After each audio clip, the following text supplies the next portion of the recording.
Bienvenida o bienvenido a esta exploración. Hoy vamos a meternos de lleno en un concepto fundamental del derecho civil costarricense, los derechos reales. Exacto. Vamos a usar como guía el curso de Derechos Reales de Vicente Calatayud Ponce de León. La idea es entender bien qué son, un poco de dónde vienen y sobre todo por qué es importante distinguirlos. Pues sí, son una pieza central, ¿eh? Definen cómo nos relacionamos legalmente con los bienes, con las cosas. Piensa en la propiedad, por ejemplo. Es algo con mucha historia detrás, pero con efectos muy prácticos hoy en día. Vale, pues empecemos por ahí, por lo básico. La palabra real viene del latín res, cosa. El Código Civil de Costa Rica, creo que el artículo 259, dice que es un derecho que se tiene en una cosa o contra una cosa. Suena un poco abstracto, quizá. Sí, dicho así puede sonar un poco seco. Pero, a ver, si lo elaboramos un poco más, como hacen Planiol y Rippert, es un poder jurídico. Un poder directo e inmediato que tiene sobre un bien concreto. Directo e inmediato. Eso es.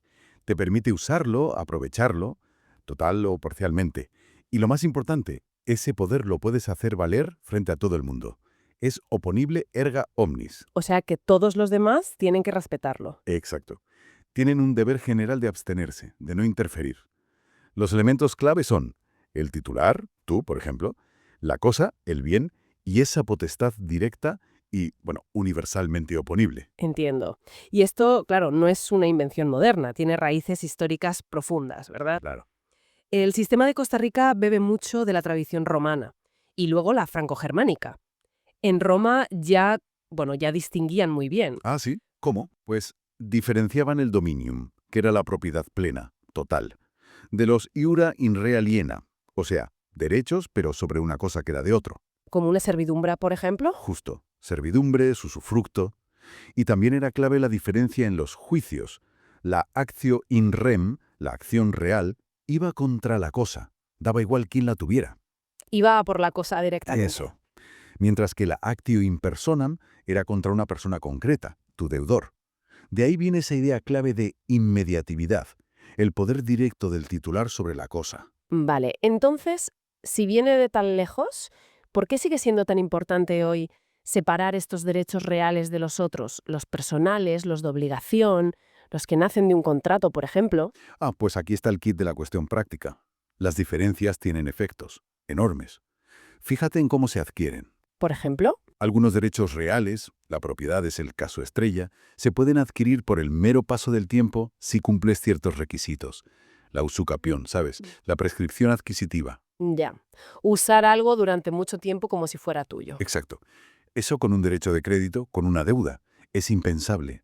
No puedes adquirir el derecho a que te paguen por el paso del tiempo. Claro. ¿Y en los tribunales? Pues lo que decíamos de las acciones romanas. Si tienes un derecho real, puedes perseguir la cosa. Contra cualquiera que la tenga. Eficacia erga omnes. Contra todos. Eso. En cambio, si tienes un derecho de crédito, solo puedes reclamarle a tu deudor, a esa persona concreta. El artículo 260 del Código lo deja claro. Vale. ¿Pero qué pasa si la cosa se destruye? Buena pregunta. Normalmente, si la cosa se destruye, el derecho real se extingue, se acabó. Pero en una obligación, si la cosa que se debía entregar se pierde por culpa del deudor, la obligación no desaparece sin más. Ah, ¿no? No. Normalmente se transforma. Tendrá que pagar el equivalente, una indemnización. La obligación persiste, digamos. ¿Ves? El real es absoluto, sujeto pasivo universal. El de obligación es relativo, sujeto pasivo determinado. Entendido. Queda clara la diferencia práctica. Oye, y otra cosa, ¿la lista de derechos reales que existen es cerrada? O sea, ¿solo valen los que dice la ley o las partes podrían, no sé, inventarse uno nuevo en un contrato?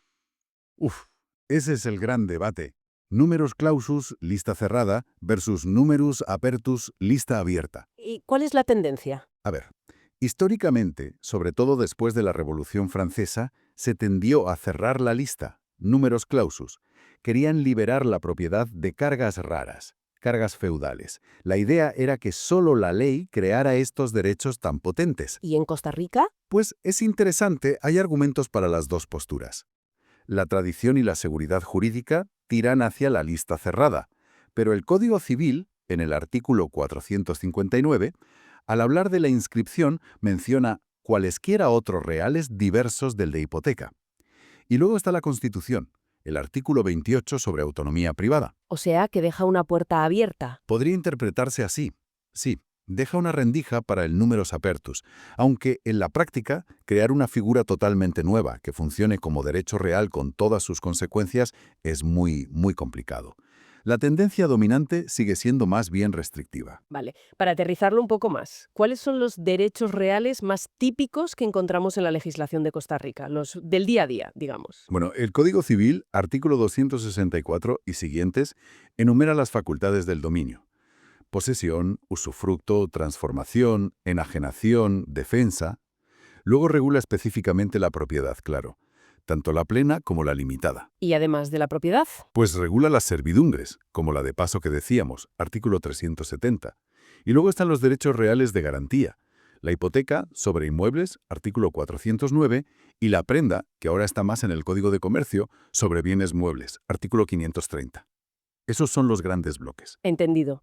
Y hay, no sé, zonas grises, figuras que no está claro si son reales o personales. Sí, las hay. Siempre hay figuras intermedias o dudosas. Un ejemplo clásico es el derecho de retención. El del taller mecánico que no te da el coche hasta que pagues. Ese mismo. Artículo 1195 del Código Civil. A ver, el mecánico tiene un poder sobre la cosa, la retiene, pero la mayoría de la doctrina no lo considera un derecho real puro. ¿Y entonces qué es? Se ve más como una garantía personal, una forma de forzar el cumplimiento del contrato, ¿sabes? Una especie de exceptio non ad impleti contractus, la excepción de contrato no cumplido. No tiene esa plenitud del derecho real. ¿Ya? ¿Algún otro ejemplo? El arrendamiento, el alquiler. Aunque a veces se puede inscribir en el registro de la propiedad y eso le da cierta fortaleza frente a terceros, la opinión mayoritaria es que sigue siendo un derecho personal. Nace de un contrato. Exacto. No tienes ese poder directo e inmediato sobre la cosa que caracteriza al derecho real. Tienes derecho a que el arrendador te deje usarla, pero es una relación contractual. Vale, y antes de ir terminando, mencionaste algo de unas obligaciones viajeras. Obligaciones propter rem. Ah, sí, una mención breve pero interesante. Son obligaciones que van, digamos, pegadas a la cosa. Están vinculadas a ser titular de un derecho real sobre esa cosa. Y viajan con la cosa. Eso es. Por eso se llaman a veces ambulatorias. Quien sea el dueño o titular del derecho real en cada momento es quien tiene que cumplir esa obligación. Un ejemplo. Pues 71 CC. O la obligación de mantener una pared medianera que separa dos fincas. Artículo 388 CC.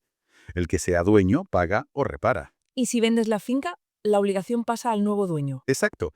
Y lo curioso es que, a veces, el deudor puede librarse de esa obligación simplemente abandonando su derecho real sobre la cosa. Renuncia a su parte y se libra de la carga. Qué curioso. Bueno, creo que nos queda una idea bastante clara. En resumen, los derechos reales nos dan ese poder directo, inmediato y oponible a todo el mundo sobre un bien. Y eso los diferencia muchísimo de las obligaciones personales, que solo vinculan a partes concretas. Una distinción con mucha historia detrás, pero sobre todo con muchísima aplicación práctica. Exacto. Y si me permites una reflexión final, que además la sugiere el propio texto de Calatayud que hemos usado de base. Adelante. Él menciona la Declaración Universal de los Derechos del Animal. Esta declaración los considera seres, no simples cosas, con derecho a la existencia. Ya veo por dónde vas. Claro, si esta visión, la de que los animales no son meras cosas, se consolida legalmente cada vez más, ¿cómo podría eso transformar nuestra idea del objeto de los derechos reales? ¿Seguiríamos hablando de propiedad sobre un ser sintiente igual que hablamos de propiedad sobre una mesa? Es una pregunta potente, desde luego. Lo es. Podría cambiar potencialmente la naturaleza misma de estos poderes que ejercemos sobre entidades que quizá ya no consideremos simples objetos. Es una cuestión abierta sin duda, pero con implicaciones, bueno, muy profundas para el futuro del derecho de bienes. Pues nos dejas pensando con esa reflexión final. Muchísimas gracias por este análisis tan claro. Un placer, como siempre.